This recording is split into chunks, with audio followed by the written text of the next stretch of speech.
Don't Look Now, but it's a video on the movie Don't Look Now. Yeah, I couldn't help it. Don't Look Now, thoughts, film. I have to quote the Italian title, and I'm going to butcher it because I don't speak Italian.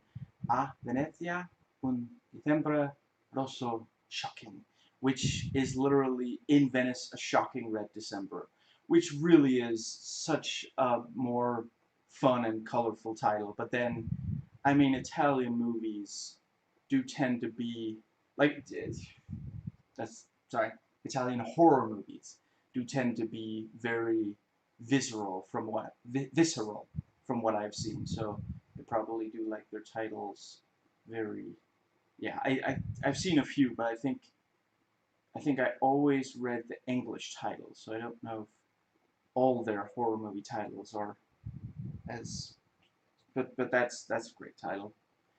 Before I get into the rest of this disclaimers, if I seem a little out of it at points of this video, it's because for the last few days I haven't gotten enough sleep, I've been nauseous, I haven't eaten enough, and I have severe headaches. And yeah, a couple of those are probably related to each other. But it is actually pretty appropriate to this particular movie because I have started to see the world outside time. Now, if you don't care about these disclaimers, I try to keep them short and relevant, but your mileage may vary. You can skip right ahead to the first section via the description box. And I'm going to try to talk fast during the disclaimers, but I'm not going to talk super fast for the rest of the video. It's just to get this stuff out of the way. This video contains spoilers. I might spoil the short story, but I did not read all of it. Let's see. And let's see. Yeah, a couple of I've watched. You know, I haven't watched that many movies that this was compared to by IMDb itself, but I have watched Repulsion. It's been a long time, but I remember this being really well done. I have not watched Suspiria or Wicker Man, neither of the Wicker Mans.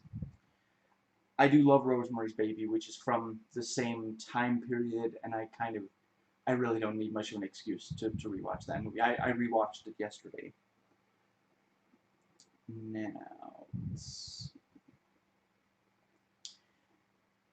content warning, trigger warning. I am going to be discussing potentially triggering content of this movie, so grief, the loss of a loved one, including a small child. Now, I don't have a problem with violence and gore in general. The Thing's one of my favorite horror movies, and in general, I also love Cronenberg's The Fly. I don't have a problem with film sexuality, nudity, disturbing and upsetting material in general. Monsters are one of my favorite movies. In my opinion, the only way sex can be wrong is if consent is violated and or it's cheating. I probably will swear in this video, but it's mostly going to be in quoting the movie. And as I record this and as I prepared notes for this, I am struggling with tennis elbow or mild carpal tunnel, depending on which of the specialists you ask. So my notes are almost exclusively voice typed, and I don't always have the opportunity to proofread, so that's why if I sometimes, there you go, stumble in reading my notes. Now, I record this as soon as I can get to the computer after watching the movie. Well, I did have lunch, but I'm still hungry, even though I feel like I ate enough that I should be full, but that's insomnia and the ensuing hunger. Now, please note this is not a review, this is a series of, well, thoughts. Some of it is analysis, and let's see, I might MST3K and riff tracks and make other jokes. I'm not sure I'm going to be doing that all that much this video. But yeah, thoughts that I had while watching, those in chronological order, as well as before watching, separated into the first two sections, time codes in the description box. And in the final section, I get into stuff I think is worthwhile getting into on Rotten Tomatoes, Metacritic, IMDb, and Wikipedia. And for recording this vlog, I had read all but the IMDb user reviews, and I have forgotten at least some of what I read since I prepared for these weeks in advance, sometimes a month or more. If you're not interested in the contents of all three sections, I invite you to only watch the ones you are interested in. I'm not currently planning on doing a review video for this movie, since I don't really do those currently due to the tunnel. This video is not me saying I'm smarter than you, or know more, or know better than you. The stuff I say in this video, I'm not saying only I could or have thought of it. It's just stuff I want to talk about, think others would enjoy listening to. Now, I in this video discuss an issue that doesn't affect me or doesn't affect me as much as it does certain minorities. I'm not trying to lecture those that it affects. In part, I'm speaking to others who are not in those minorities so we can better empathize with those minorities, and in part, I'm expressing my interpretation of material without claiming it's as valid as the interpretation of members of the minorities. Let's see.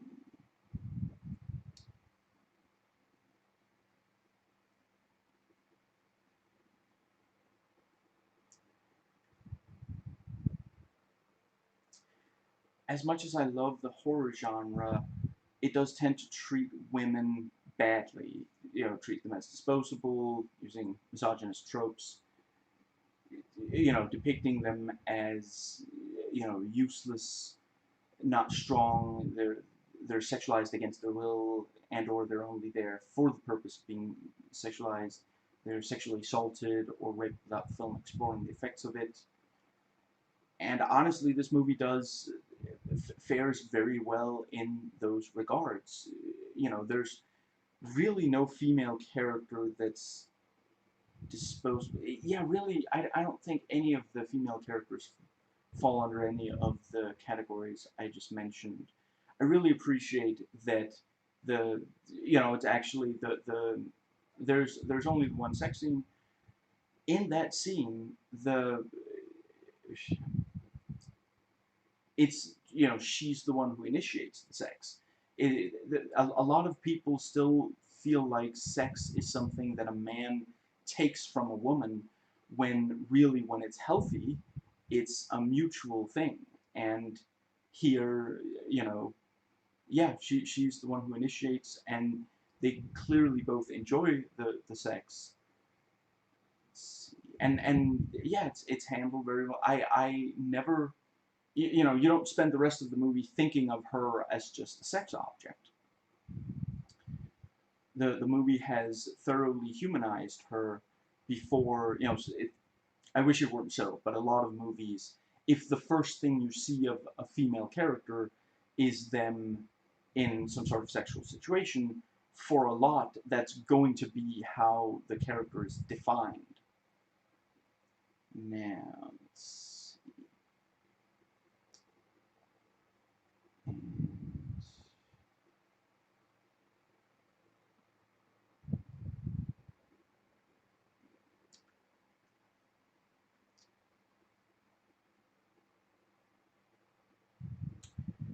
Now, I'm not going to be criticizing this movie as, like, well, I only watched it today, and by today's standards, obviously it's not going to be that similar to very recent, horror movies, because genres change over time. And, honestly, I think it holds up incredibly well. But obviously, you do have, it's from 1973. You do have to keep that context in mind. Excuse me. But yeah, I personally, I think some of the best horror movies are from, 60s and 70s. As just, I already mentioned Rosemary's Baby, which I maintain is one of the scariest movies I have ever seen. And I've watched, I don't know, I would say at least 100 horror movies from very, from many different decades. Now, let's see. So, let's see, I haven't, this movie, I think this is my father's copy that he let me borrow, or that I borrowed from him. Is not grammatically correct, rather. So I haven't paid any money to watch this, and I also, so yeah, anything negative I said in this video is not out of bitterness. I also don't feel like the movie wasted my time. Nobody forced me to watch it or to make this video. It's not that I'm upset at how it compares to, let's see, yeah, to other horror movies. I don't have some personal vendetta against anyone who worked on making it. To the best of my ability, the negative things I say in this are fair criticisms based on budget, when it came out, what it was trying to achieve, etc. Like, I'm not going to criticize this movie for not having very much violence. It's not that kind of horror movie. It's not trying to. It's not a slasher movie. Like, obviously, if you compared this to a slasher movie, one of the first things that would stand out to you is, well, very few people die in this movie. It's not really supposed to be, yes, there is a serial killer, but it's not supposed to be about a lot of people. I mean, let's see. I didn't count before just starting the sentence, but let's see. Christine dies. We see the dead body of one person, fished out of the what's it called, the water of Venice. And then John dies at the end. I guess those are the only three confirmed deaths. I think we're told that the little person is a serial killer, but we only do see the one dead. I don't think we're ever told how many they killed. If we were, I forgot. But so yeah, it's not about that. And honestly, I don't think it absolutely needed the whole serial killer thing. But obviously, if there wasn't a serial killer, they would have had to completely change the ending, and the ending is a very important part. I know not everybody loves the ending, but it is, there's a. I read someone. I don't remember who, but someone said that basically the point of the ending is, what a silly way to die, or something along those lines. And yeah, the John does not deal with his grief in a healthy way, and he does not believe in ESP, and because of this, he ends up dying. He is warned, but he doesn't heed the warning, and it ends. It leads to him dying. And yeah, I mean, without the serial killer thing, I don't know exactly how you would end. I don't know. I guess some kind of supernatural thing like a ghost, but it wouldn't be Christine's ghost, obviously, because we were told she's happy. So she wouldn't come back and kill her father. That would not make any sense. So, but I think something that really works well for the whole thing with the serial killer thing is that it's not really that major of a part of the plot. So, like John doesn't spend that much time worrying about it. Like he basically uses uses it as an excuse when talking to the police. The guy's like, what exactly is it that you're worried about here? And he's like, well, you do have a serial killer running around. I'm worried. It's not that he thinks the serial killer is going to get his wife. It's that he thinks that the police is not going to take it seriously if she's only a missing person. He's worried about his wife, but he figures that the police are not going to be. And, and that's another part of the reason why he ends up dead. If there's a serial killer out and and you like hear what appears to be someone chasing someone, and you're like, I forget, is it like a scream or a shout? I don't remember exactly. Maybe don't go chasing after the the person that you don't know, if you don't know who it is, and they're actively running away from you. you know, that should be another clear hint. He should be able to realize Christine wouldn't run away from him, but he can't really, he hasn't processed his grief. So when he sees what appears to be Christine, he acts as though he could still save her. You know, he hasn't processed that he wasn't able to save her. So when he sees her, he doesn't think, he just acts. And obviously, the instinctual reaction is to try to save your child. And yeah, you know, what a silly way to die. You know, he wouldn't have died if he didn't actively run after the serial killer. Now, I first watched this movie in the year 2008. This is the first time, so yeah, this is the second viewing. And like I said, I just got done watching it, and had lunch, and then I started recording.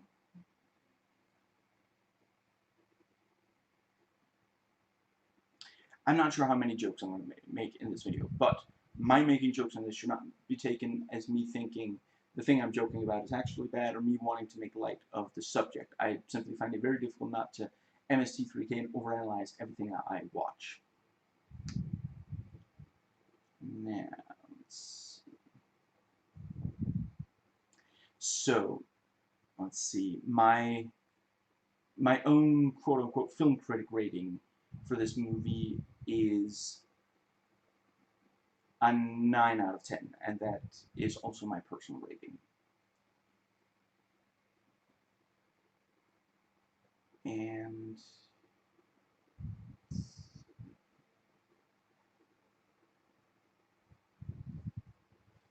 that brings us to the first section. Notes taken while watching.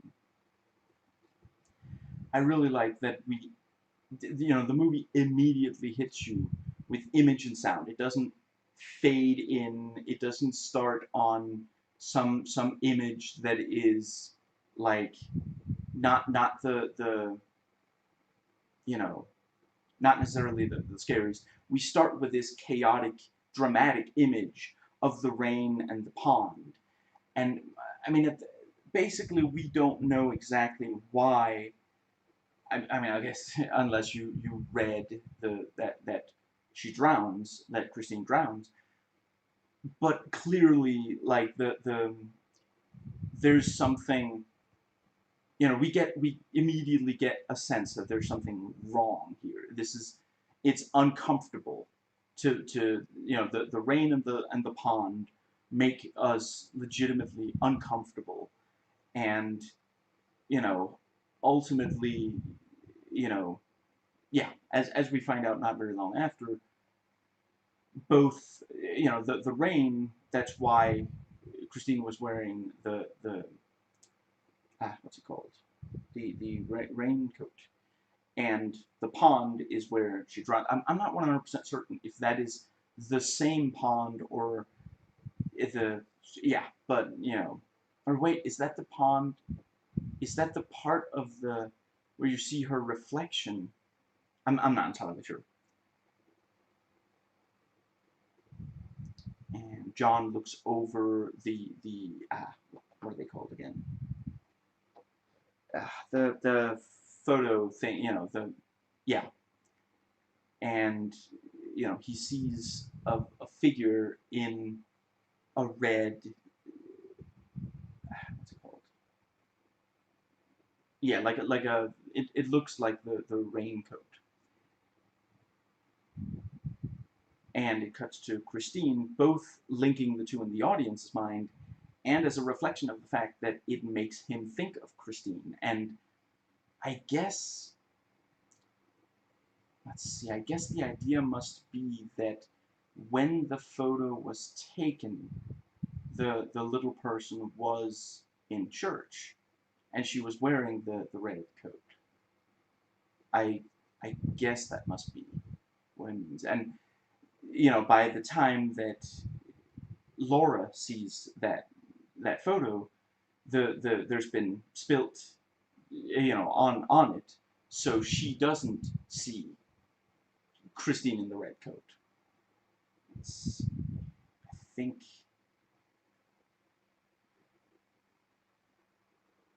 and again, it should be. I mean, I don't blame John for forgetting that he saw it in the photo, and he doesn't see it again since he spills on it and ruins it. But I guess for the audience, it's more for the audience. When we later see a red hooded figure in Venice, we already did see one. As far as I understand, maybe I'm mistaken. As far as I understand, the photos that he was looking at were of the church that he then goes to help restore in Venice. He was doing research for the job that was coming up. Let's see. So, yeah, for the audience, yeah, and I think we do see the photo again there at the end when like his life flashes before his eyes just as he's dying. I guess that is also him realizing, this was the red hooded, the little person that he catches up to there at the very end. That was why he saw a person, a small figure in a red hood in the what's it called? In the photo before, yeah, Christine throws the ball, and let's see, I believe, yeah, John, was it a book of matches? I'm sorry, I'm not 100% certain what it was. He throws something, it's not super important. The ball hits the water. John accidentally knocks over the glass, so there is a clear link where, excuse me, again, the movie is connecting these things for the audience, making us appreciate that there is a connection between what Christine does and what John does. And I like the detail that John does run out before hearing his son cry for help. So, he is psychic. He somehow knew that there was a reason for him to run out there. And both John and Laura see the red on the photo slide, and both of them reject it as meaning anything. They're not open to the idea of premonition yet. And, I'm not sure if I'm going to be talking about whether or not I personally believe in premonition, but I feel like whether you do or do not believe in premonition, I think we can agree that, the people who do not believe in premonition, a lot will reject potential signs of premonitions and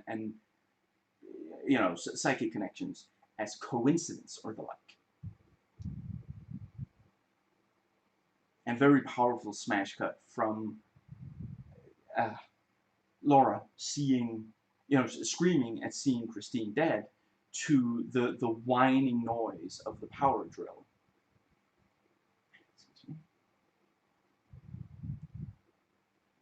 And this very abrupt cut, which,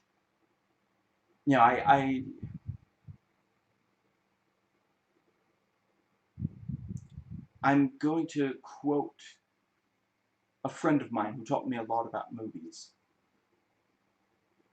A cut in a movie can cover any, how to phrase this, as much or as little time as the person, as the editor means for it to.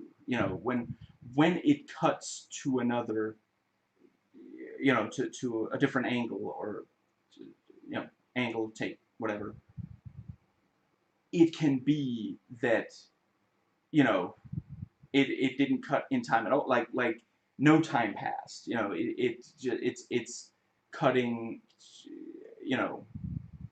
yeah, without time having passed between the two cuts, or it can cut and a lot of time has passed. And here, yeah, a while, we don't know exactly how long. I don't think, or is it said? I'm sorry, I haven't gotten enough sleep. My memory is, anyway. Certainly, it must have been at least a few days, and it might have been a little, it might have been a week or more or something, but obviously it's not the same day, much less is it a second later, which in the film it plays, to we know that it's obviously some time has passed between these 2 seconds, but something it very effectively conveys is that not enough time has passed. The pain is still there. They didn't they didn't process it. It feels like no time has passed to them because they're not processing their grief. And it kind of,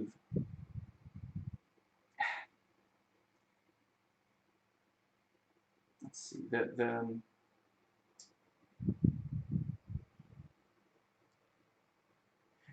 it's the shift is also too big. At first it's legitimately confusing. It's a very disorienting cut, and I think it's one of the cases where sometimes you really don't want to disorient the audience with your editing, and it definitely is something that reminds you that you're not seeing real life. But I find that this is one where it makes a lot of sense, because it is like, I think, once you get to a certain age, maybe you have to reach adulthood, but by a certain age, yeah, if you think back to, you've experienced at least once where like something dramatic happened, and then like it's almost as though suddenly you're just somewhere else, and where like intellectually you realize, no, it's just that I don't remember, I didn't really notice the time in between, but it conveys that very well. And yeah, it really, because it's not like, it doesn't go from Laura screaming about, like it doesn't cut from her screaming right after seeing Christine die to her waking up screaming, and then John tells her Christine has been dead for several days. You just had a nightmare where you know of it happening again. That sort of thing, which is also that would also be perfectly fine. I don't think it will be as I don't think it will work as well for this movie. So I think it's a really great cut. They really do, they convey that not enough time has passed for the, it's too abrupt of a shift for the people as well as the audience. And the and I do also want to, if it's been a little while since you watched it, maybe you remember the first scene as being like too short. It's definitely a short scene, but it's not actually too short, because we learn a lot about the various characters, and the it doesn't go directly to the drowning of Christine. It's not like, again, the first thing you see of a character is how you remember them. The first thing you see of Christine is not her drowning, it's her playing. She seems like a very happy child. And then, when Laura is told that that the psychic sister saw Christine was still happy, you know, it rings true, because we didn't, to us, she's not like just a dead body. She was a happy child who died. So it yeah, we can believe that despite the fact that she died, she is happy in the afterlife the way she was happy in the, in this life. And let's see, yeah, so like I said, it's an abrupt, it's too abrupt for the characters, and when I say too abrupt for the audience, I don't mean it in a bad way. I mean it's something that really hits you. It's not too abrupt for the movie. it's exactly right for the movie, because it really is the yeah, it's such a great, like, it the the fact that we do spend so little time with, we barely have time to realize, no, she is dead. When John pulls her out of the water, he starts performing, what's it called, mouth to mouth. So for the audience, like, immediately we think, oh, maybe there's a chance she's going to survive this. And within, some seconds, we see, no, she's not going to live. And basically, right after Laura realizes that Christine's dead, immediately it cuts to Venice. And it really is this sort of, she hasn't, like, to her, it's still a huge shock. To her, it feels like it was a few seconds ago still, you know, and yeah, it's such a great, because there are a lot of movies, and for a lot of them it would be the right thing, where they would fade to black, and then they would fade back in, and they would be in Venice. And it probably wouldn't fade in on the power drill either. It would fade. Maybe it would show them arriving in Venice, and that would be a way to ease the audience into it. And that's not what this movie wants to do. It's not like every scene ends with a smash cut that goes from, that jumps in time and situation and such. Many of the scenes end in a much, in a more traditional way for films. But here it didn't really end. The shock of the death of their daughter is still fresh in their mind, and it's a very, like, this is one of those movies where if you are passionate about movies, and you really want to learn as much as you can about what makes movies work, and why certain movies work, why do you film a thing or edit a thing in this way instead of this other way, and when you do it, why exactly is it that it achieves the, this effect instead of that effect. And so this is a great movie to really pick apart the editing in, and the cinematography, because it is very deliberately filmed and edited. Apparently the Venice tourism, they did not like this movie, because they were like, this is going to scare people away. People are never going to come to Venice anymore if they see this movie, you know. And it really is, like, I don't think I've ever been to Venice myself, but when you watch other movies, it tends to look very beautiful. It tends to look like a very appealing place to go. But this movie legitimately does make it feel very unpleasant. And the the let's see, that's down to the filming and editing. And it's, again, it's appropriate, because they are trying to escape their grief. They don't want to live in the same house with the pond right out there, and every day look at the pond and be reminded that that's where their daughter drowned. They want to get away from that. But where they go to, despite, like most people you ask, if they're not talking about this movie, most people who know Venice will say it's a beautiful place. The I mean, it's not for everyone, and I've seen some say that it actually does look a lot like this movie, but it isn't such. I think it also depends on whether you go there for vacation, or, like, I can imagine if you live there and you live in poverty, it's probably not, some amazing thing to you. But visiting there for you know, a few days or a week or something, I'm sure, you know, I can imagine it looks amazing. And in this movie, the reason it doesn't is because they you can't, and that's again that's very true. You can't just go somewhere else and be over the pain of, in this case, it's loss and grief. You have to process it. You know, I'm not saying it can't help. It can, but it can. It's not an automatic fix. It's not gonna just solve it.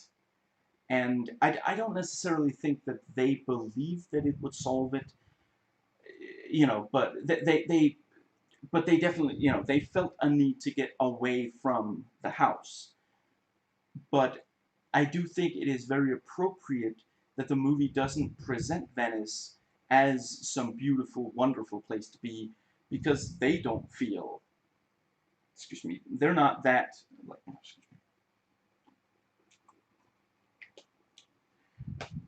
you know, it's not that they're constantly very sad and depressed, or certainly they don't express that constantly, but they aren't, you know, yeah, they don't feel happy the way a lot of tourists in Venice feel happy.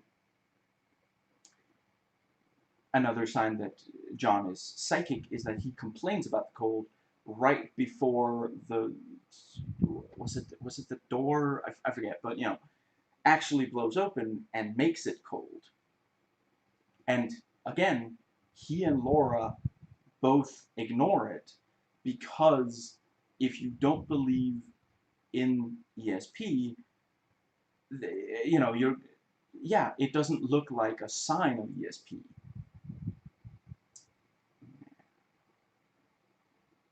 Now, like I mentioned, I did not read all of the short story. I really only read the first few pages of it. But in the short story, the reason Laura follows the sisters out into the bathroom is some jokes that Laura and John make about them. But, you know, in both the short story and the movie, you know, the two sisters were staring at Laura.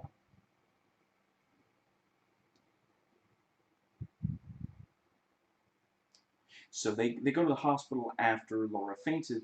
Look at Laura's smile when she talks about Christine being alive, you know, such happiness and relief.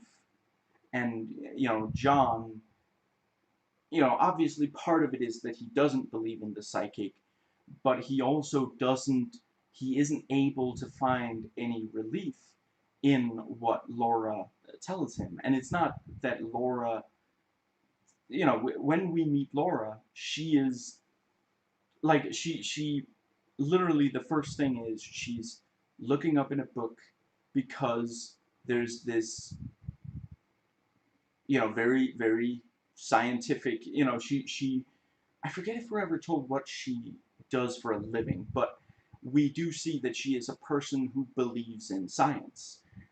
She's reading this book and explains to John, our daughter asked, if the earth is round, how come frozen water on a pond is flat? And you know that, and that is, and you know that is, it is one of those things that, yeah, like it can maybe, you know, make you ponder that, you know. But then, you know, she does look it up and she says, ah, actually, there, you know, people have looked into this, and there actually is, you know, I mean, basically, she doesn't use these exact words, but basically what she says is, the answer is, it looks flat to us because I guess the curve of it is so subtle that it is imperceptible to the naked human eye. And that is, you know, right there, we're immediately told. I mean, you know, you might say, well, duh, she accepts that the world is round, you know, but there are people who don't, and it, you know, from right away, she is asked a question, and instead of, you know, she believes in knowledge. She believes that you can learn things, that you can look things up and get answers to questions. She's not predisposed to believing in the psychic, but when the psychic, you know, the world of the, yeah, when ESP offers her closure on Christine, she's more receptive to it than John, even though clearly both of them do believe in scientific phenomena.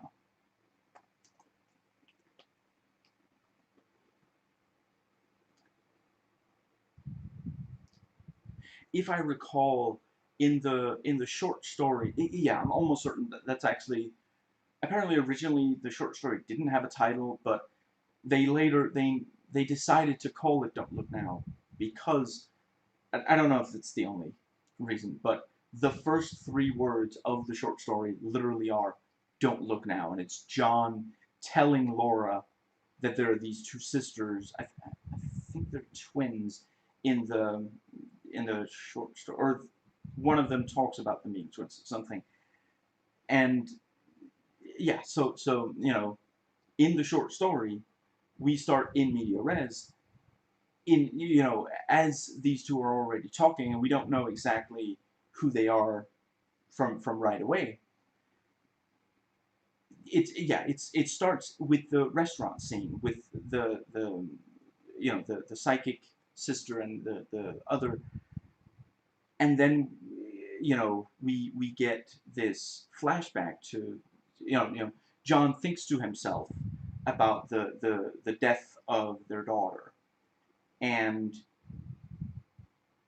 I really appreciate that the movie chooses to open with the death of the daughter, and that it is this on-screen and dramatic death, because it really is like, it is a very shocking thing to see, and that shock really does stay with you for the rest of the movie. You know, and that's also why, you know, some people criticize this for not having that many big dramatic scenes. You know, there's Christine drowning. There is, let's see, there's Laura fainting.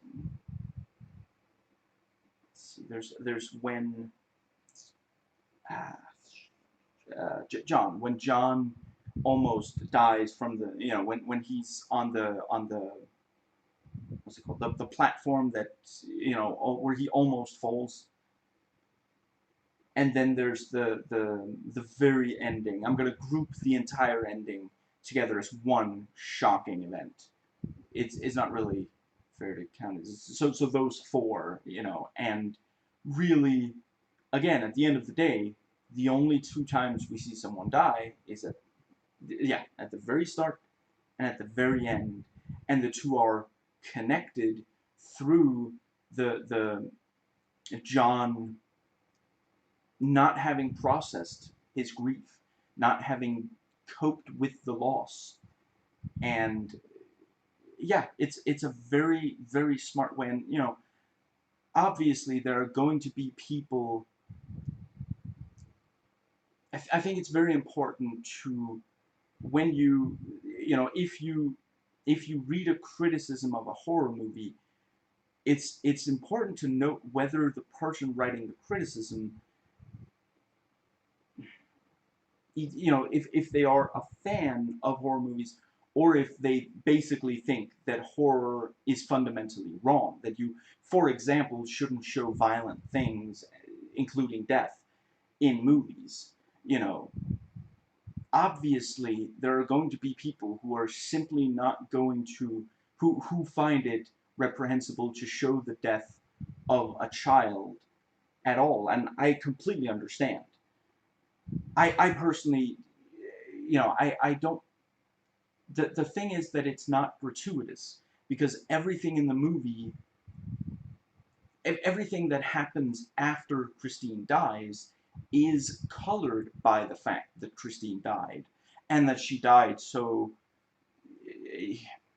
yeah, I think the word is violently. You know, drowning is a very, it's an awful way to die. It's not like she died in her sleep.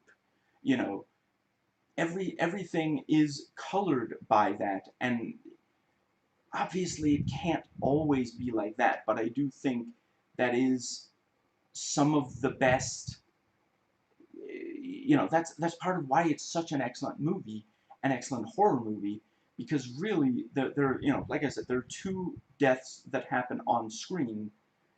I don't know, I guess you, depending on how you, I guess there are some that would say technically Christine doesn't die on screen, and anyway, that's where I'm going with. And both of them are, you know, major parts of the movie. They're two of the most important events in this story. Christine's death, you know, greatly affects everything that happens after, and John's death is very much because he couldn't cope with the grief of Christine's death. It is this thing of, yeah, you know, like I said, these are not disposable victims. They're not dying so that the audience gets the thrill of, you know, the catharsis of seeing of a death without it being their own or even someone real at all, you know, which is of course part of why we watch horror movies, is to cope with these, to help deal with powerful emotions that are not, that we can't experience in real life in a healthy way outside of fiction. And let's see, or you know, experiences that we can't experience. You know, there are ways, you know, there are ways to cope with the feelings, but I mean the actual experience. You know, no one should ever lose a child. That's an awful thing.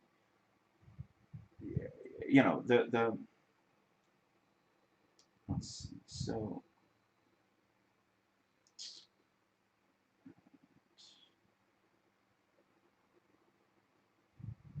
what was the, right, and yeah, and other than those two deaths, there's only one other. You know, we see the dead body of one of the women that the serial killer killed.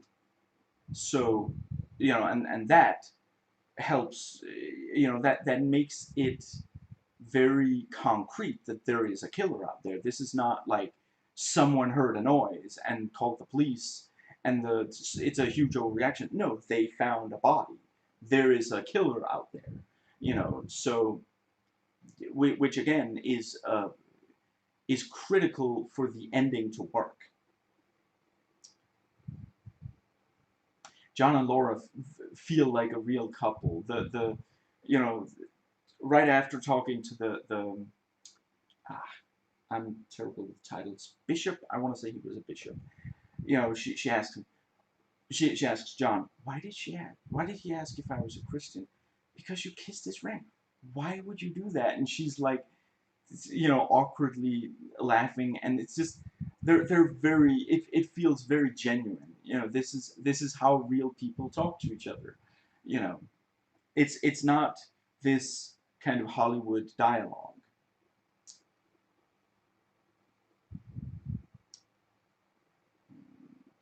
And in the hotel, she keeps saying that she can't hear him, and yet neither of them walk closer to each other so that they can hear each other. Which is again, I know couples who do that.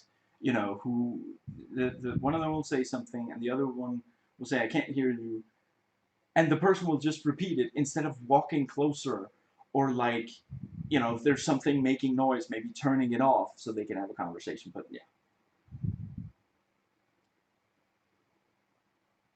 They really they are so much like a real couple, completely comfortable being naked around each other, but at the same time, when they are naked around each other for a while, it can lead to sex. And I like the little detail of like, you know, apparently he gained some weight or something like that, and she, again, that shows that they're very comfortable around each other.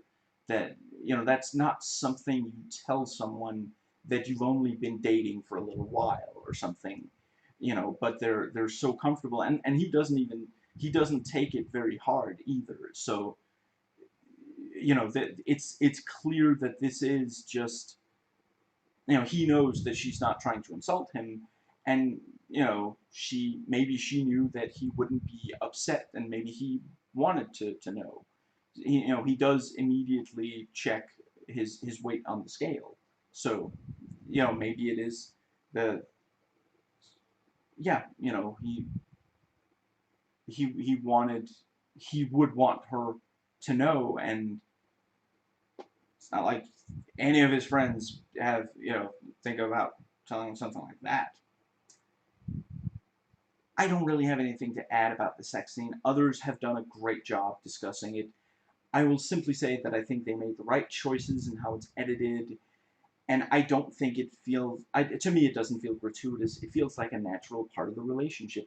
I mean, they've had two children together. Obviously, they have sex every so often, and it's not, and again, this is like the they are basically,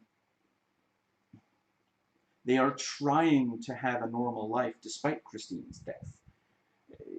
So yeah. Laura talks about the death of Christine with the psychic and her sister, and it's clear that it really is a relief for Laura to be talking about it. And, you know, I'm not sure if the movie really completely confirms it, but you get the sense that John is not willing to talk about their grief. A lot of people have trouble with that, even though it can be very helpful in grieving.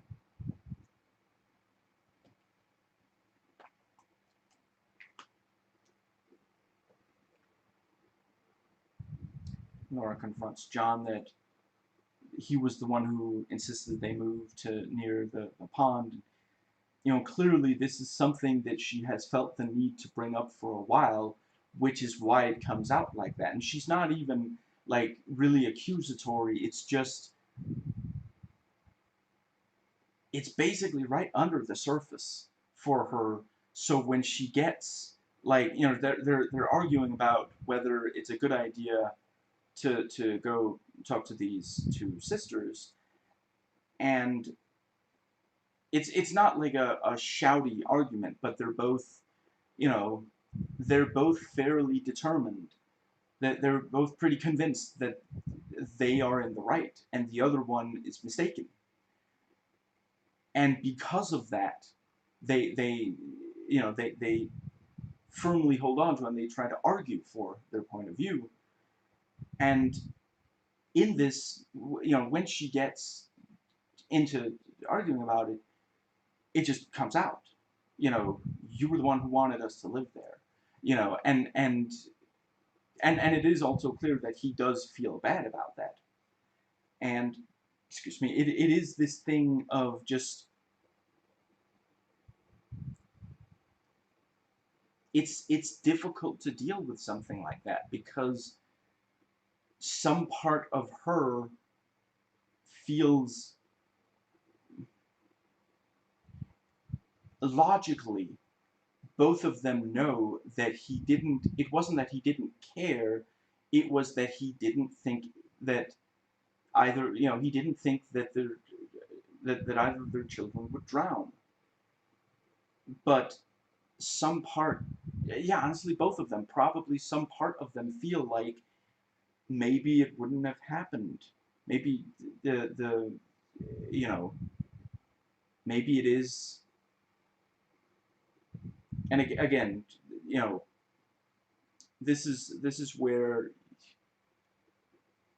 yeah, maybe if you personally have experienced something similar,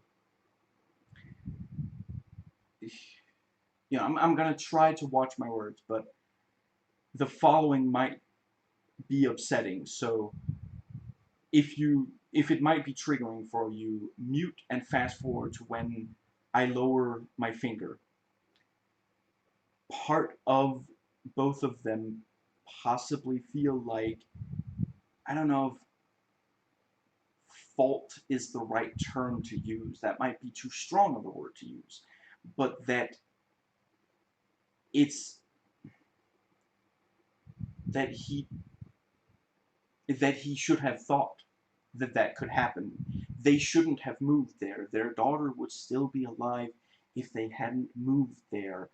And it hurts, and that's maybe part of why they have such trouble grieving, because if they start talking about it, they're worried that that's gonna be that every time she looks at him, all she sees is the man that didn't protect their daughter, and every time he looks at her, he's gonna see the woman who thinks that he doesn't care that their daughter drowned. So once again, yeah, I'm I'm done talking about the triggering. I'm gonna warn again next time I get to. But again, it's so cleverly done in the movie, and I love that it doesn't get this big flourish. You know, I mean, they're not even in close up when it's talked about. I don't think it's this very brief part of the exchange, and again, it's not that they're talking about they're not standing there talking about what happened to Christine. They're talking about should they talk to these sisters about Christine. You know, very good contrast between Laura receiving the help to cope with Christine's loss and John, uncomfortable and unhappy, sitting there smoking, even when he himself isn't being asked to talk about and think about Christine's death. He's uncomfortable that Laura is doing so. Obviously, he thinks that it will end up upsetting her, but it is still evident. You know, it's not selfish of him. You know, but it is still evidence that she is handling it in a more healthy way than he is. And I think that is also I hate the term didn't get it because it sounds so condescending. I'm not saying that those people did not get it, but I do think that maybe if I think the movie I can imagine that if you're still very young and you haven't experienced losing someone who meant uh, you know, yeah, who meant the world to you. The movie is not going to, and it's not made to. You know, it's not going to work for you the way that it does because that's what it's about. You know, and that's part of why it is so effective. You know, I would say that every good horror movie uses something real of goes and not necessarily explores, but it goes off something that actually that actually does cause real life pain, anxiety, you know, various things. And yeah, I think grief and loss is an incredibly logical thing to go and explore. And you know, obviously part of it is also ESP, but I mean, you could make a story about ESP. You can make a horror story about ESP. I'm sure they have. I haven't watched all of them. I'm sure there are movies about ESP where it's not really about the loss of like yeah, you know, I mean, a lot of stories like this, the people who are actually related to the person who's maybe come back as a ghost to kill people, you know, you may never even meet those characters, or they'll only be described or seen very briefly or something. You know, there are lots of ghost stories where you never meet any of the people who are contemporaries of the person who's now come back as a ghost. You know, so it's not, you know, they yes, they wanted to use ESP, but you know, I would say the grief aspect is more important. It's the ESP is, excuse me, part of how they shape it. but the movie is more about grief and loss than it is about, hypothetically you could remove the ESP, but if you move the, you know, if the movie was no longer about grief and loss, it wouldn't be the same movie.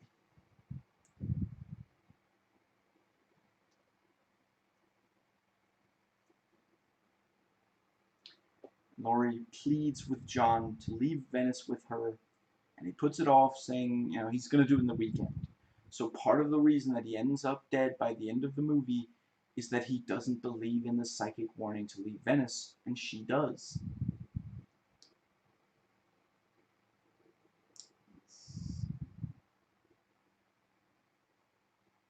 And obviously part of the reason she leaves is that Johnny got hurt at the boarding school, I want to say.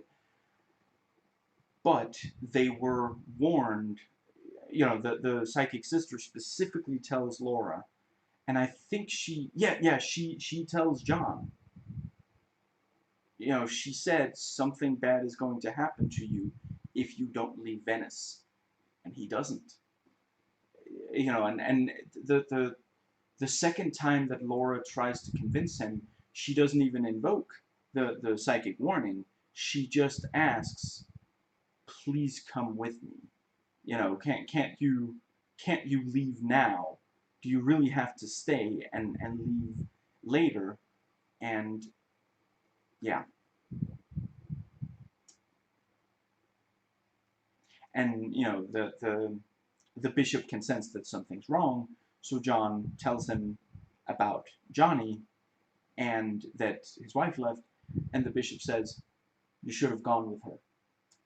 He understands. John is sometimes in the movie seemingly the person who least understands his own pain.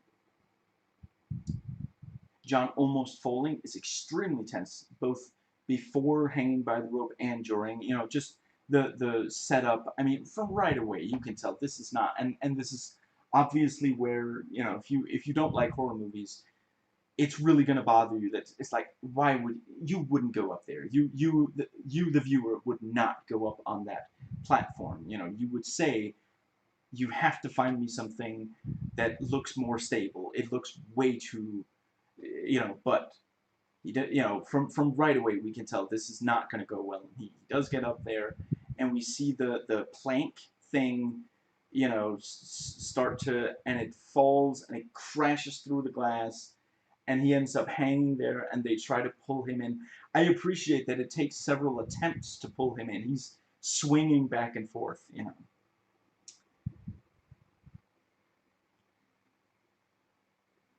It's a very good misdirect when John sees Laura on the funeral boat. Since he's the only person there who knows Laura, there's no one there to ask him where it is he sees her, which might be too much of a hint that he's seen the future, not the present. Again, if excuse me.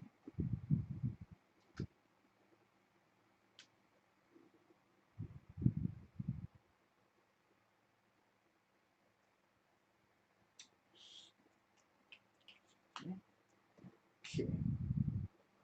Hypothetically, if the bishop was with him on the boat, he should be able to see her as well.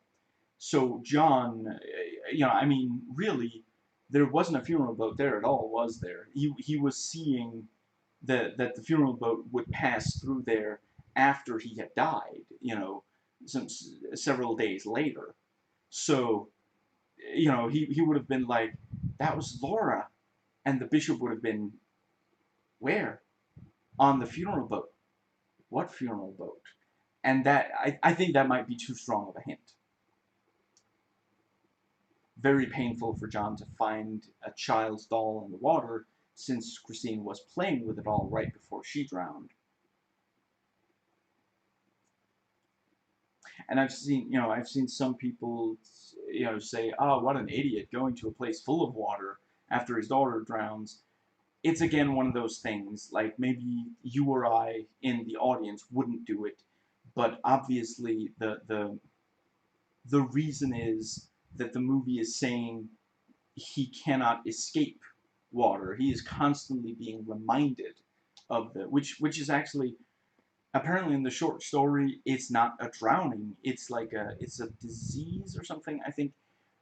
But they are both set in Venice, so I have to admit, I'm sorry. I have a lot of respect for the author, and I mean that in a sort of disconnected sense. I think the author who created the original work that is adapted is extremely important, even when you can maybe think, ah, why didn't they make that decision, which the adaptation did? Because you know we should still have a lot of respect for them, because without them it wouldn't exist. But I gotta say, I really think that was a very smart change to have the drowning of their daughter lead to them in Venice, surrounded by water. Which is again, and that's why you have to remember to read something like this more symbolically. Yes, obviously you or I would not go to Venice right after our child drowned. We would want to be away from water. But because they're not processing their grief, metaphorically speaking, it's right there. Like basically the water, the drowning of their daughter is never very far away. No matter how much they try to talk about other things and to focus on work and all these things, it's always right there. I don't know. I guess a few feet beneath their feet at any time, is all the water, which is exactly how Christine drowned. That is part of the point. That is, metaphorically speaking, the drowning is right there, and that's again that's I really appreciate.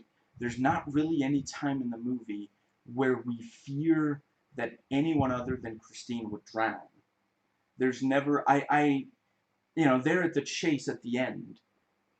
Again, a lot of movies would have had a scene of John slipping as he's running after the little hooded figure, and under the water, and he gets up and he's gasping for air. Excuse me. But that's not what it's because it's not the danger. That's not what it's about. It's not that when being in Venice, they are constantly at risk of falling in the water and drowning. I don't know. I haven't been there.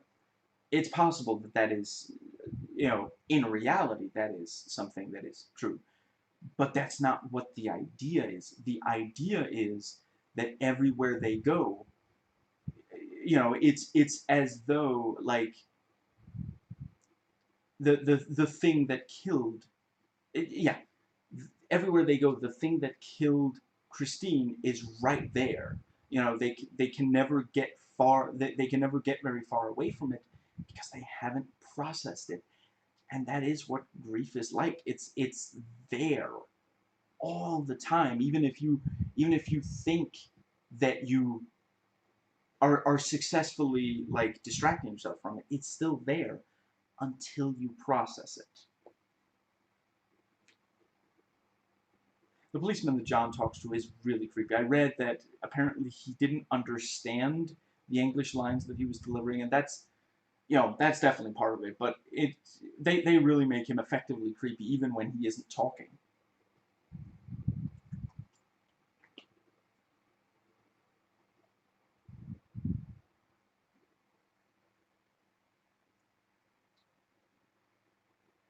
And yeah, we were told earlier that John and Laura every so often would get lost in Venice, and now John has to go see if he can find the place with the two sisters again. And John sees the red hooded figure. First when thinking about Christine, and then with his own eyes in Venice.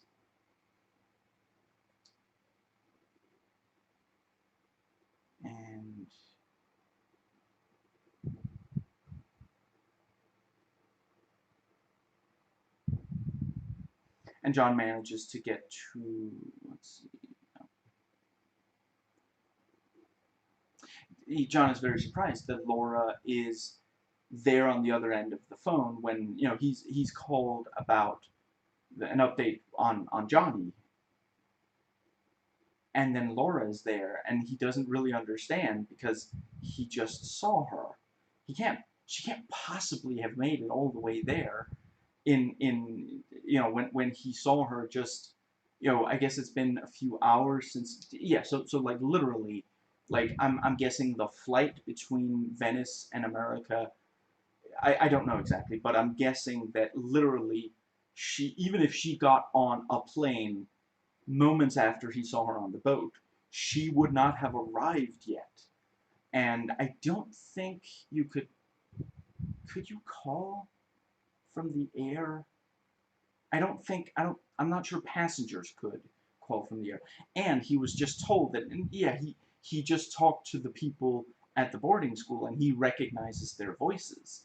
You know, he's talked to them before, so he knows that he's talking to, you know, certainly doesn't make, even if she was calling from the plane, how would the boarding school people be on the plane with her? So it, yeah, you know, it just, and again, because he's so averse to the idea of ESP, he doesn't stop to think, I must have seen something that wasn't happening at the time I saw it.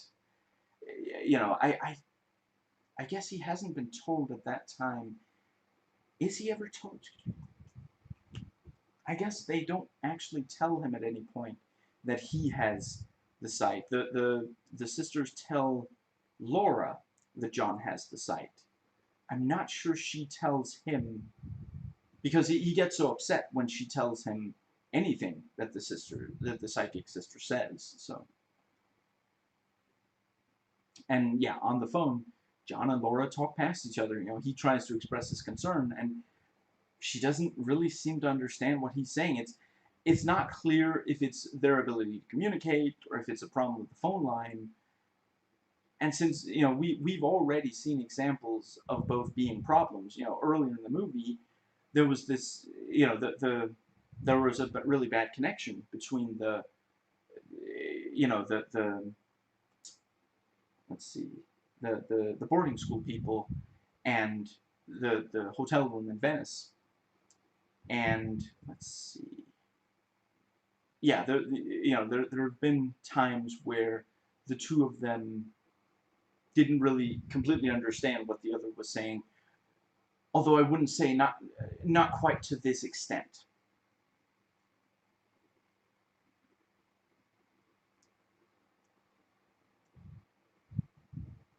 And you know, the psychic sister is upset at being in the police station, and you know, John takes her back to the I'm sorry, I didn't catch the word for, but you know, where she lives.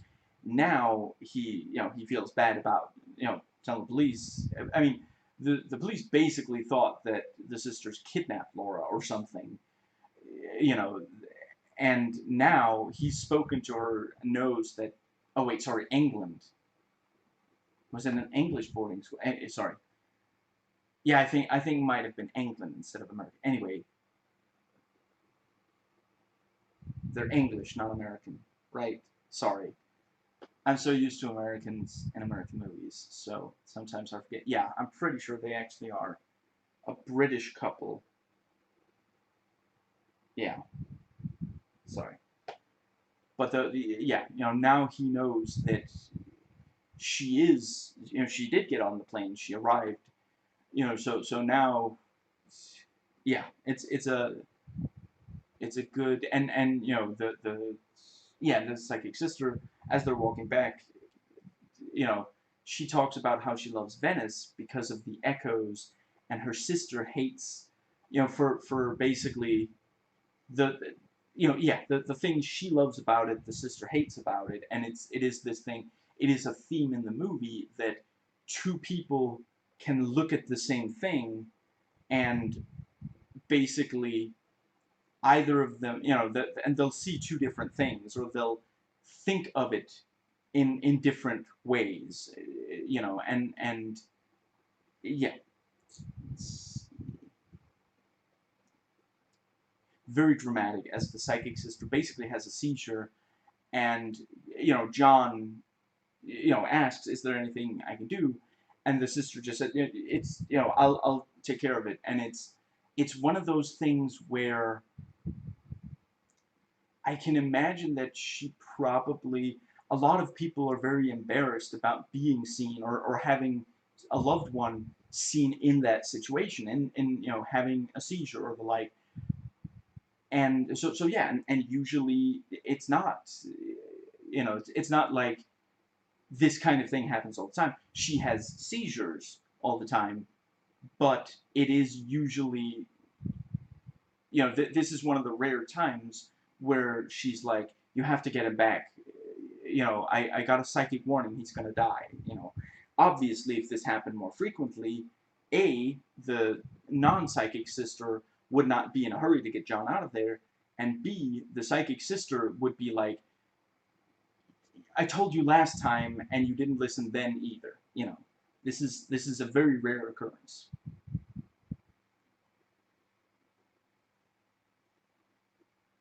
And we hear the echo as Laura runs up to where the sisters live and asks for John.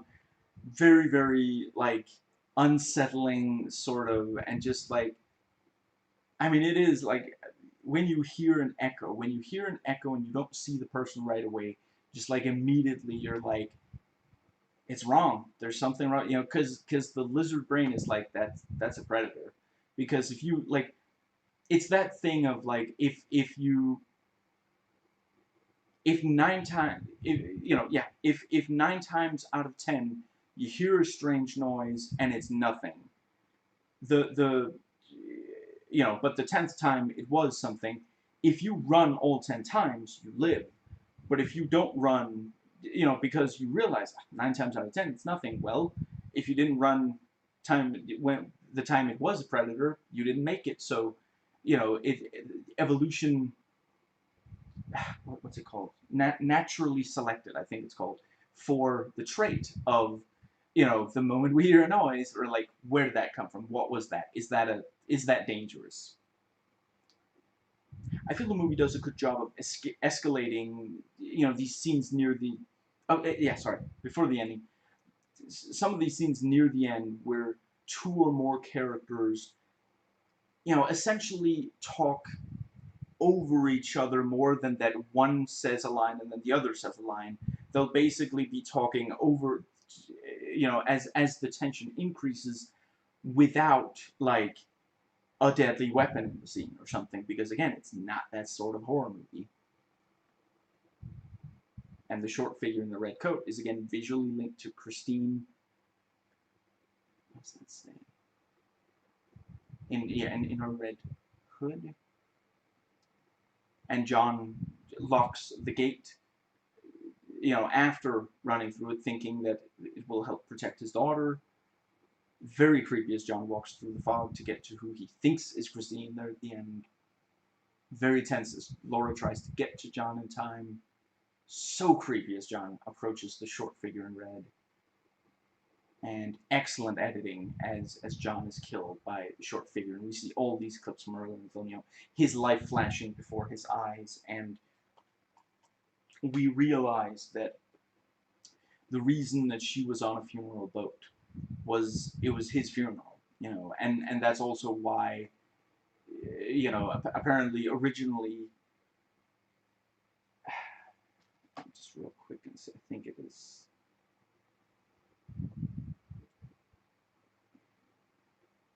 Julie Christie, who plays Laura. Originally, she was like, well, it's a funeral, so I should look sad, and the director was like, no, because you believe in ESP now, and the psychic sister tells you that your husband is happy, reunited with his daughter. So you look content, and yeah, it makes perfect sense when you, yeah. I will say it is a movie that you may need to watch it more than once. You may need to go on YouTube for the ending explained or something, but the I don't know. I don't think it's bad for a movie to, if for you to need to watch it more than once.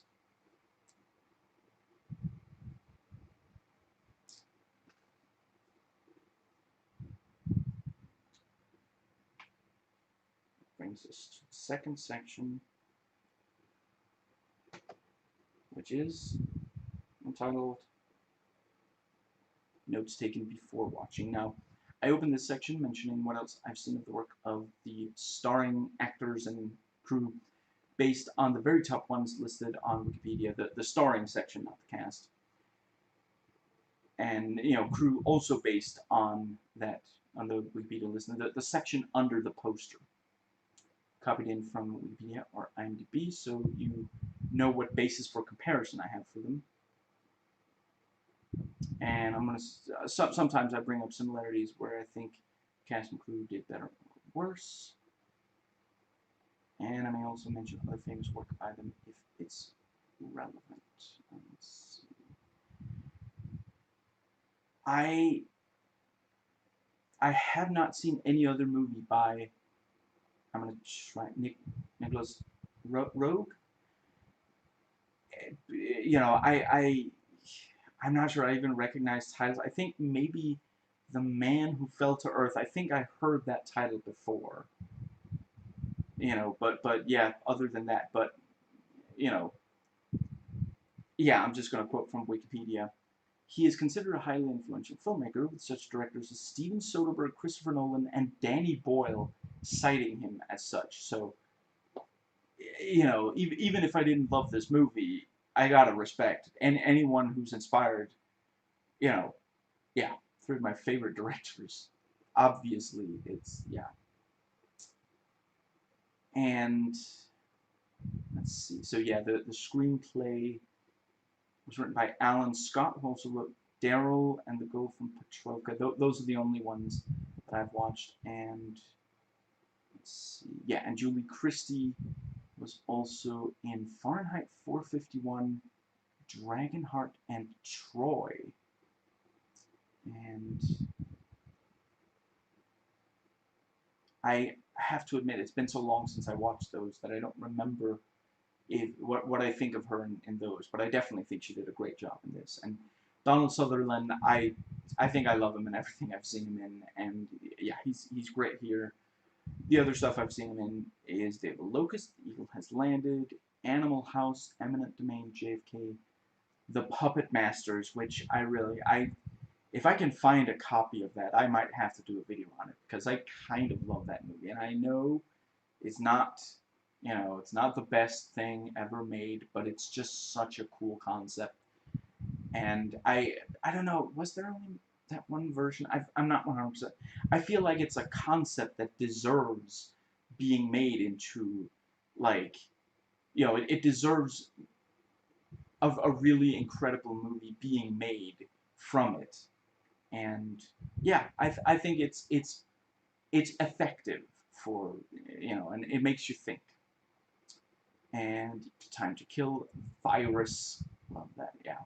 Space Cowboys, I know a lot of people hate the following: Final Fantasy, The Spirits Within, Lord of War, and the 4 Hunger Games movies. I love him in the Hunger Games, but that, you know, that was far from the first thing I'd seen him in. But when it's one of the, like, Hunger Games, literally, I didn't know everybody who played, you know, major roles, but I knew a lot of them, and every time I saw, oh, you know, I listened to the audiobooks before watching, you know, so yeah, when the first movie came out, I listened to the first audiobook, and then second movie, second audiobook, and you know, so I didn't know what was coming up in the later movies, but each time I had listened through an audiobook, I would look up, you know, who did they cast for the various roles, and it was like Jennifer Lawrence from Winter's Bone as Katniss Everdeen, perfect, and,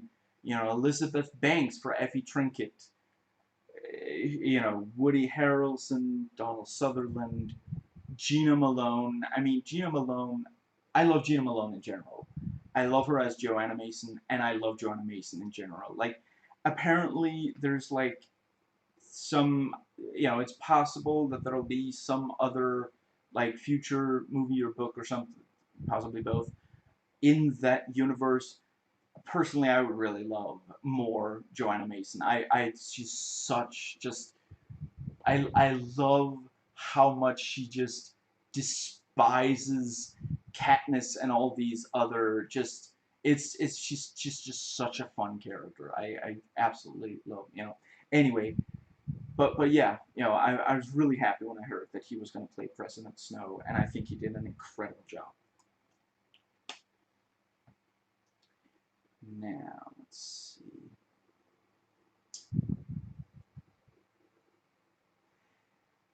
Now, I'm going to be talking about grief some, and yeah, I think, let's see. Hmm. Okay,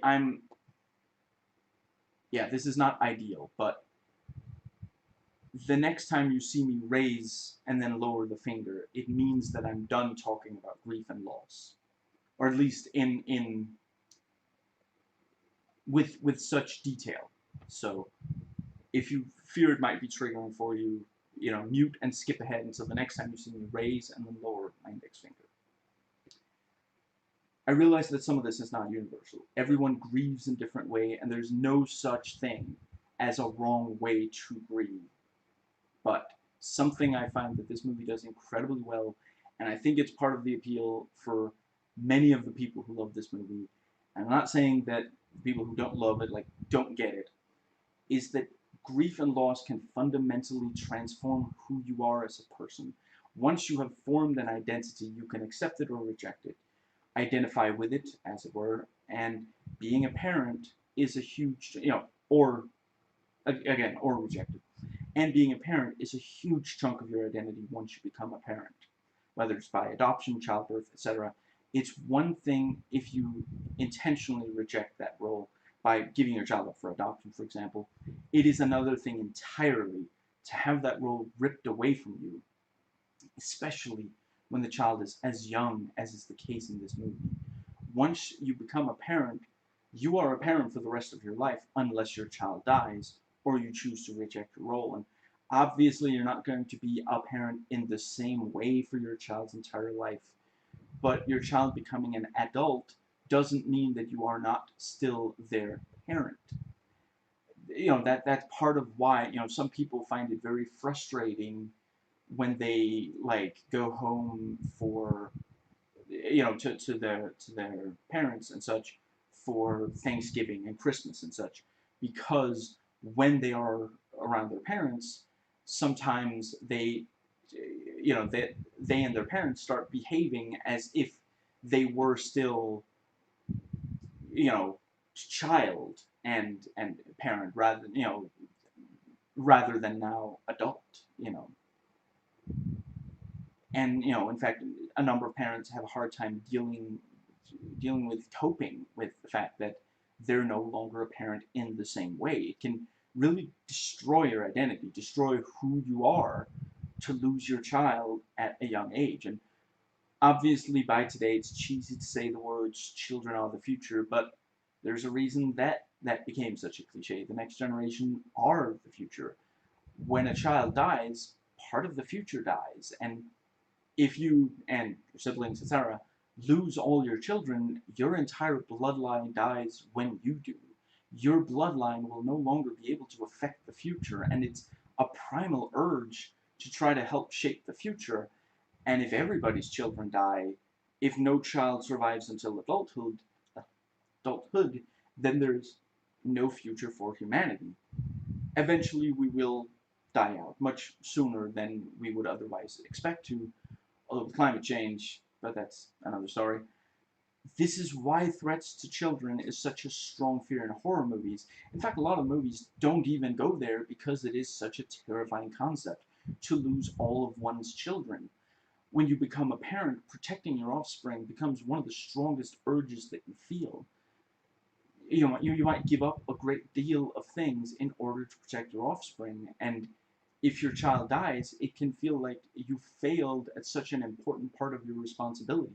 It can be extremely difficult, and for some even impossible, to emotionally recover from that. Part of you dies, your spirit dies. And again, this is not universal. Everyone grieves in different ways, and There is no such thing as a wrong way to grieve, but what I've described and what the movie is about is a very common way that grief plays out when you lose someone close to you, a loved one. You know, the John and Laura are never the same.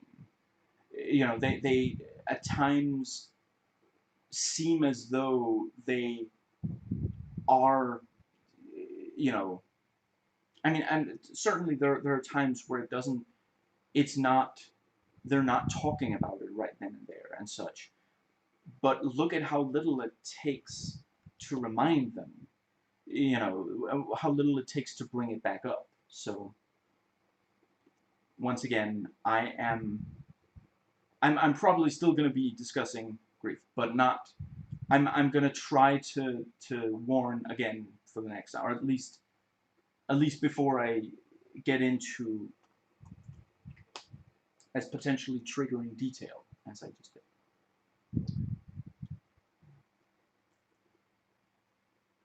I'm gonna make one of the few criticisms. I don't love that a little person is used as a horror creature, as if little people are automatically creepy, and sadly a lot of horror fiction, maybe especially horror movies, does use those who are physically or psychologically different from what is considered average as horror creatures.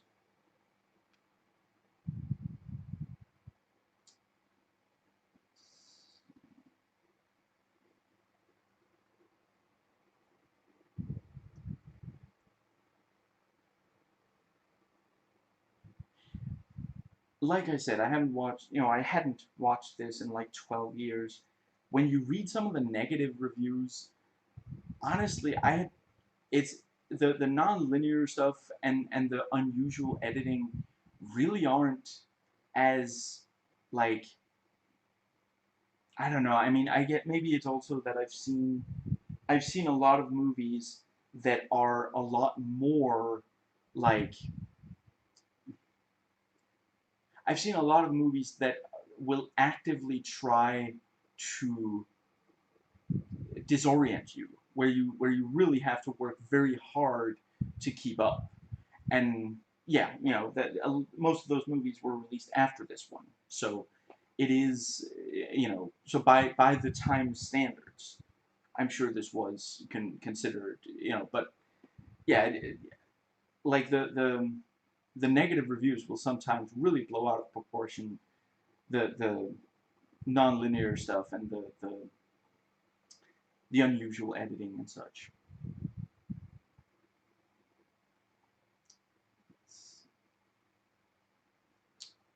So yeah, they decide to go to Venice, make sure to visit it at least once before it sinks.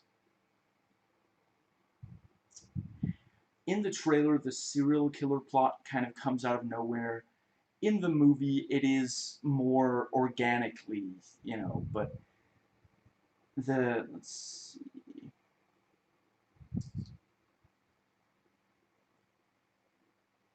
If I recall, yeah, I'm pretty sure it is there in the short story. You know, it's not that it was added to make sure there was enough material for a feature-length movie from a short story. I've also seen some say that the movie is boring if you don't get into the symbolism and such. I really don't agree.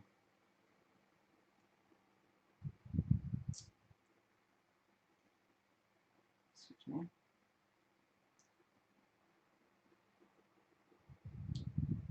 Now, you know, at the very start of the movie, we see Christine play with a toy doll, but it is a military-based doll, so she doesn't understand her role as a female. It's just biology based on the toys found in nature. Man, I love me some false line. Yeah, I decided to add that just in case that some mistake it as me actually believing that ridiculous statement, you know, that toys found in nature. But no, I am 100%. That's ridiculous.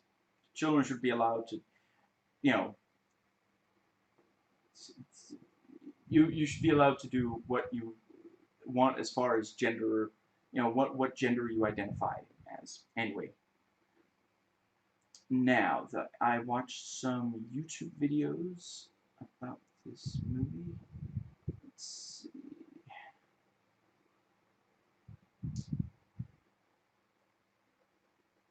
yeah, I ultimately didn't have a lot to add for most of the,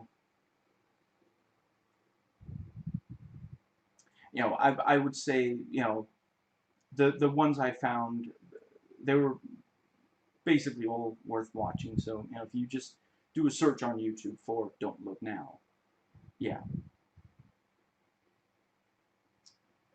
There's a video called Looking Back at Don't Look Now, and the director and ah, I'm not 100% certain who it is he's talking. Again, I watched that. Let's see. Oh, okay, only about a week ago. But sorry, I do not remember. But they talk about how the sex scene is better than usual sex scenes. It's not a seduction, and I agree. It's I really appreciate that it is. Yeah,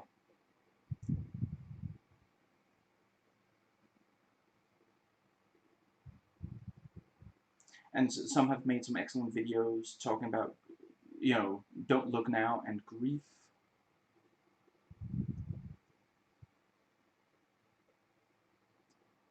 Right, and Mark Kermode says the story is a black comedy with the punchline, "What a bloody silly way to die."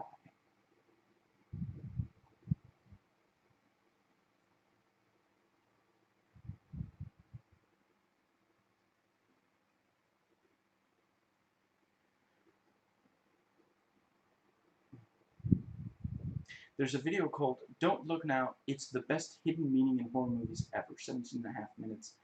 I'm not gonna try to, go over what he says, but it's a really great video. And it starts by imploring the viewer to watch the movie before watching the video, and I second that. But definitely, yeah, definitely watch the. I mean, yeah, I give it a 9 out of 10. I think it's I fawned over it, gushed over it. I think it's pretty clear that if you think this movie is at all something you would like, definitely watch it. But yeah, watch the movie and then watch that video, because he has a theory on the death of Christine, and he lays out all the evidence for his theory, and he makes a really compelling case. Yeah, I don't know. I mean, I didn't really see like confirmation by anyone who made, but yeah, it seems it might very well be.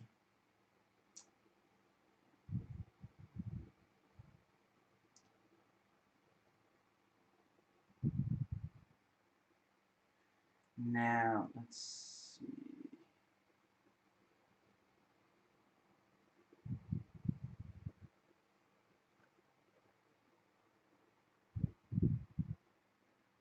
Right, and there's a, let's see, Rewind United.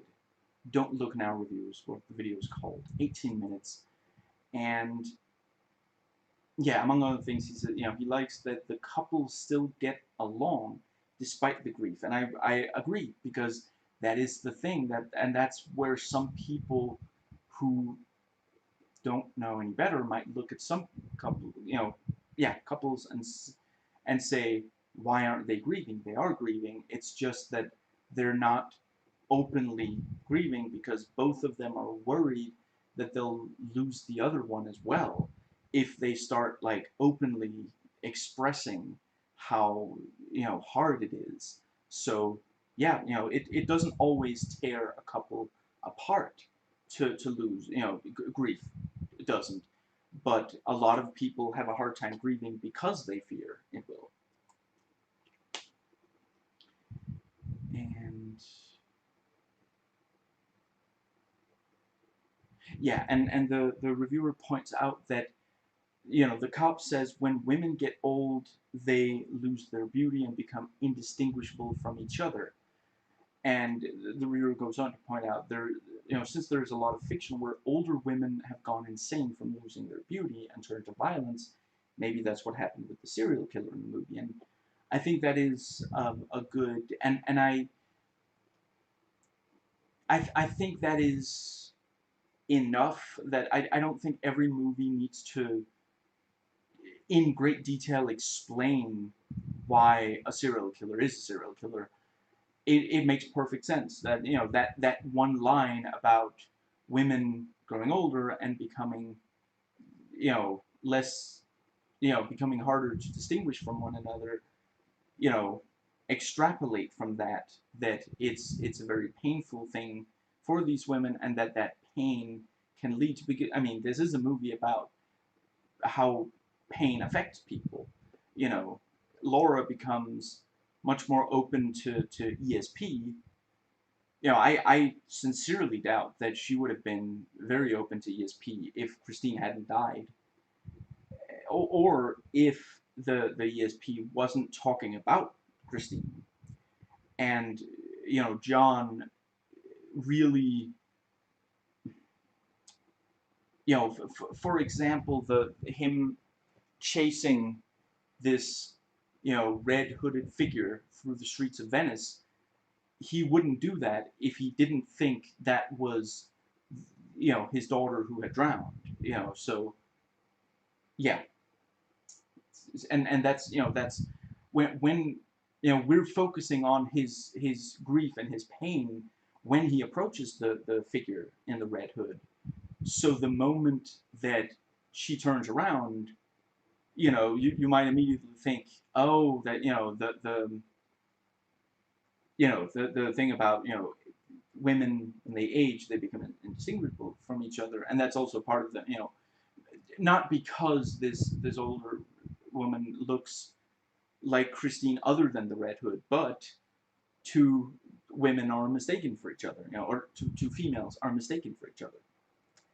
And let's see, the you know, yeah, and because we're focusing on his pain, because we understand that, you know, the, you know, women get older and they become harder to distinguish from each other, even when, you know, that is what, you know, obviously they want individual attention, they want to be seen as an individual, and the pain, you know, pain drives people to do, you know, extreme things. So yeah, I would say it's enough that for you to understand that. Yeah.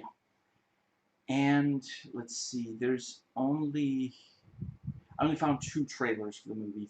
One that's 3 minutes and 19 seconds, one that's 2 minutes and 11 seconds. And both are quite affecting. For the 3 minute 90-second one, let's see, I wrote, very effective horror trailer, goes into the tragic death, the grief, the psychic connection. Maybe does give away a little, at least a little too much. And the serial kill thing kind of comes out of nowhere, where in the intro in the movie is a lot smoother. But I mean, in part they were selling it as a serial killer movie. You know, that's, it's a lot easier to convince people to and I would say, you know, I well, I mean, it's been some days since I watched it. I didn't really feel like it sold it as a completely different movie, but you know, yeah, the it's, I think there are more people who will readily go to a movie that advertises as being about a serial killer than as being about grief. Now, I was going to read, let's see, it's about, it's 56 pages, the short story, and I ended up reading, let's see, what's that?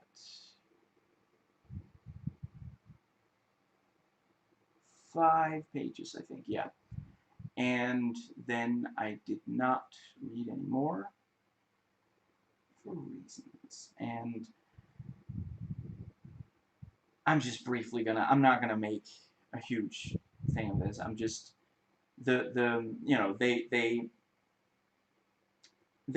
joke about the that in and of itself is fine, you know, but they're yeah, they're like they're joking about who the twins or the sisters are, and they're like, oh, they must be killers or jewel thieves or something, and you know, Laura struggles to suppress laughing, and it's very endearing and sweet. They're a great couple, like the, you know, in the movie itself. But then, you know, sadly there is some transphobia there, which I really wish. But I get it. That was, you know, it was not seen as, you know, I think today it would get a lot more. negative attention to have if you tried to print a short story that had transphobia like that, then it was at the time. But yeah, but let's see, yeah, and then after, the let's see, yeah, and John hopes that the wound can heal, and apparently they used to do this sort of thing all the time before. And so yeah, I don't know if the sex scene is in the short story. No, I think it's not. I think I read that it was added for the movie, and I think maybe part of that is that it's supposed to be the film's version of this brief joy. Really in the restaurant scene in the movie, they're not that like over thrilled. It's kind of just a regular, like, they're sitting there talking. Yeah, and let's see. Yeah, and John thinks to himself about how hard Laura was hit by the death of 5-year-old Christine, and that they do have a son, but it's just not the same. In part the age difference and such. Let's see. Now, that brings me to Vern the Outlaw, or Outlaw Vern, I forget which is he goes by. His review on the let's see, on the movie and the comments section. So let's see.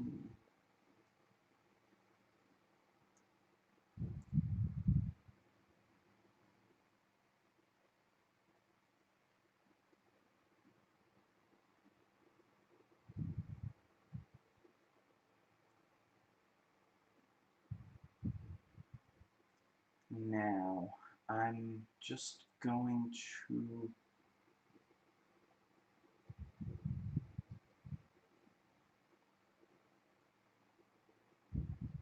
let's see. Yeah, this is one of the comments on the, excuse me, sorry. The headache just got worse. Yeah. I'm still not 100% sure what exactly the benefit is of nerve endings that make it possible for a headache to feel like you've been hit in the head with a hammer. But here we are. I'm probably not going to be recording for much longer. I think I need to, yeah. Anyway, yeah, I'm gonna skim some more to get.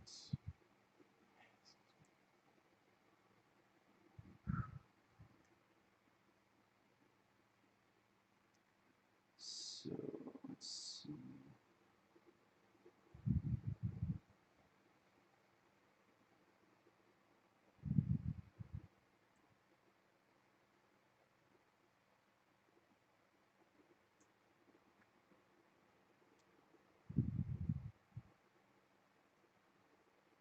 Now, let's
Now, let's see.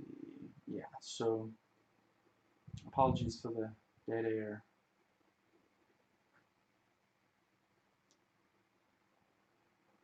and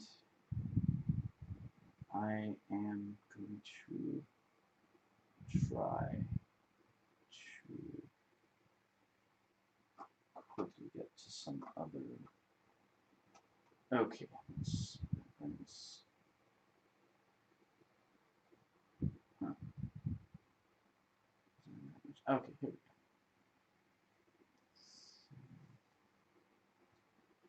Yeah, that brings us to the final section. Critic sites, IMDb, and critic sites, IMDb, and Wikipedia. And I am just going to, yeah, thankfully, this time I only noted 72 different things to go into in this video. And some of them I have already skimmed through, so let's see. Yeah, so this is a Rotten Tomatoes critic review. It is a messy examination of entropy. Things fall and fall apart, and we try to restore what can't be repaired and recover what has already been irretrievably lost. It's a ghost story. It's a meditation on time, memory, and the poignancy of married love, and it's a masterpiece.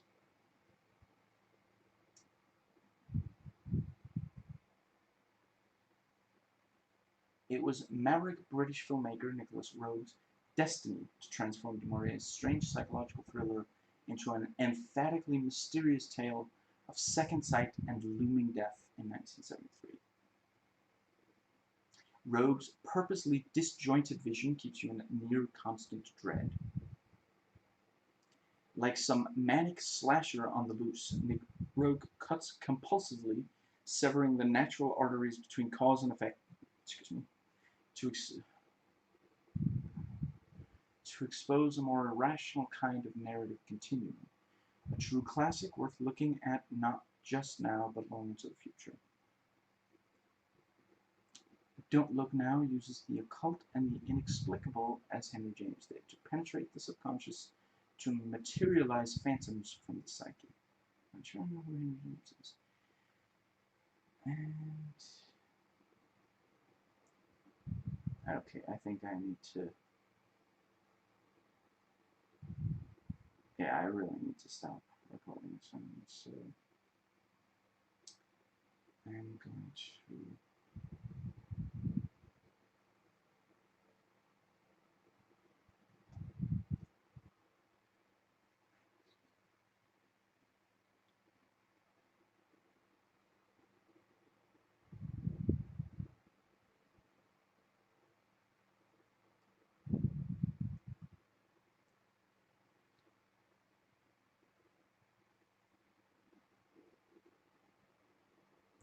I'm just very briefly going to go into this user review on Rotten Tomatoes. Don't waste your time with this historical stinker. And what is with the critic rating of 97%? Really? This is a, all caps, prime, caps, and example, he found caps lock, example of where Rotten Tomatoes breaks down as a useful tool. Embarrassing. And he goes on to say, I can see why when it came out, it might have garnered some praise, but from a modern viewing, this film does not hold up. I really just think, based on what he says, he's using it wrong as a tool. Rotten Tomatoes, 97%, a movie from 1973. I'm not sure I know of any movie that's, you know, by now 47? Is that right? I feel like that's right. And the reviews from last year, that old, where you can just sit down and watch it and not have to put yourself in the mind state of what it was like back then. And I realize that for some people that's very difficult. I find it difficult for some. You know, there are definitely periods that I have a hard time watching movies from, and countries that I have a hard time watching movies from. But if you can't do that, you know, that's why I tend to avoid those periods and those countries, movies from those. Yeah. I really don't think it's that Rotten Tomatoes breaks down as a useful tool. I think you just need to be able to think about, for some people are going to see the extremely high rating and be like, I'm also not entirely. I don't know if this guy realizes that most of these ratings, critic ratings, are from way more recent. Most. I think most. I forget. I looked at them. A lot of them certainly are from much more recently. I think that is especially that means it holds up. That means that people, critics watching it today, they're not like, well, I can see why people liked it, but which is sometimes the case. There are movies where critics will change the rating if they're asked to review something for a website way after it's been, yeah, I'm sorry, I really think, and then he asks, should some films be removed from the historical catalog? You be the judge. It's just, maybe you need to figure out what the cutoff is for how long ago a movie can be made for you to be. I don't know. I get that it, even for 1973, it is unusual, but I really don't get saying. I mean, it's not as though it doesn't still work. There are some movies I could understand if you were only able. Let's hypothetically say that, I don't know. Let's say that 50 years from now, the only way to watch movies were on very small screens with bad audio, and then someone said it's really wrong for a movie like Avatar to still have such a high rating, since today it doesn't work. You can't watch it and for it still to work really well. Since, I personally, you know, I think it is a movie that really, you should see it in 3D if you can.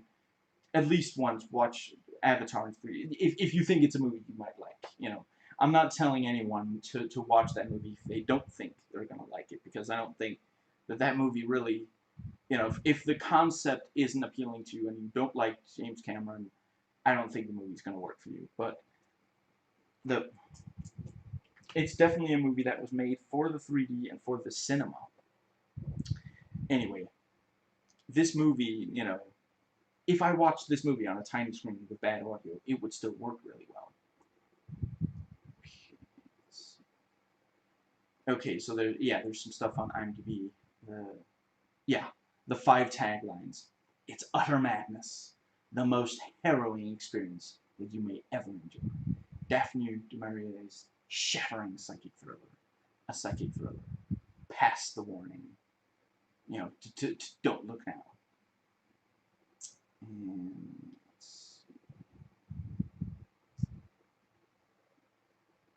I appreciate that it's a movie that, obviously it has an R rating. It was never not going to. There's definitely too much. There's stuff in this movie that would definitely mean it would not be able to get lower, but it doesn't like go crazy with there's it's not overly violent, which also makes the violence hit that much harder.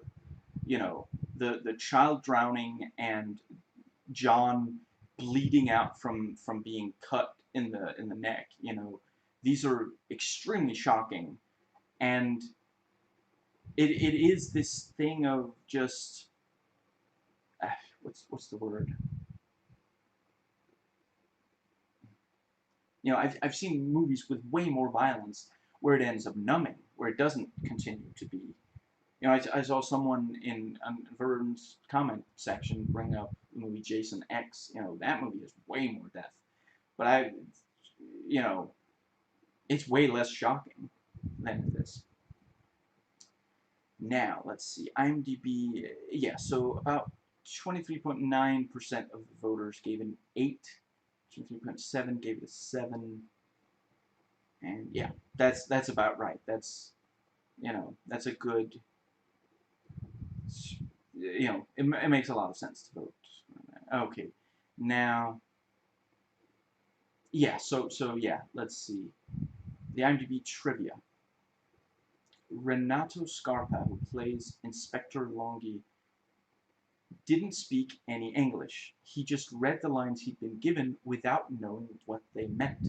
This added to the sinister quality of his character.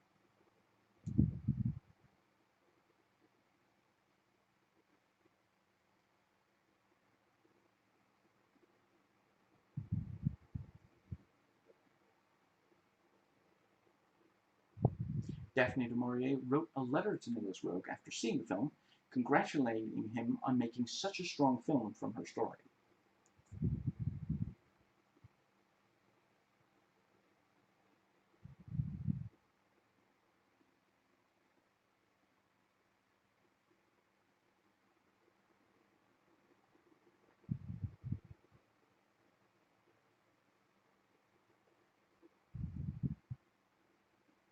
This is apparently Tim Curry's favorite horror film, which, yeah, I don't know. I don't think I would have guessed if you had asked me. I wouldn't have guessed, but that's really cool.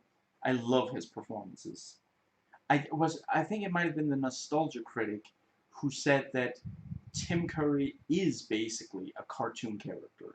The way he talks and moves. And I forget if he meant it positively, negatively, or neutrally. Personally, I see it as a huge positive. I mean, obviously, there are a lot of movies that kind of thing doesn't fit for, so, don't cast him for those movies, but I think he's incredible in movies like Legend, The Shadow. I remember him as being a good part of the original, the miniseries, It.